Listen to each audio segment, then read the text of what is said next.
This is the Apple wireless keyboard with numbers. I just picked this up renewed. Anytime I can pick up a renewed item, I do so. And it always adds a lot of value to your purchase. But I'm very happy with this Magic keyboard here. I'm a repeat buyer of this one. The other one I had finally went out. Some of the numbers weren't working properly, but this renewed version is really great. It works flawlessly. You can see here, it turns on and off right here. The charging port is right here. And then they give you this charging cable here. It's not an official Apple cable, but you can see here it isn't the same charging cable, just the lightning on one side and then USB on the other side here.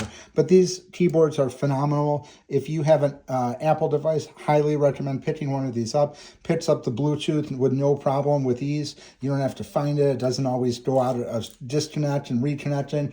I have no trouble with this before. The only problem I was having was just too many of the keys stopped working properly. So if you're looking for a new keyboard, you absolutely want to check out this Apple Magic keyboard. And I like the number pad on the side because we do a lot of numbers and math and things like that. So I don't prefer the smaller one. I like the larger one here.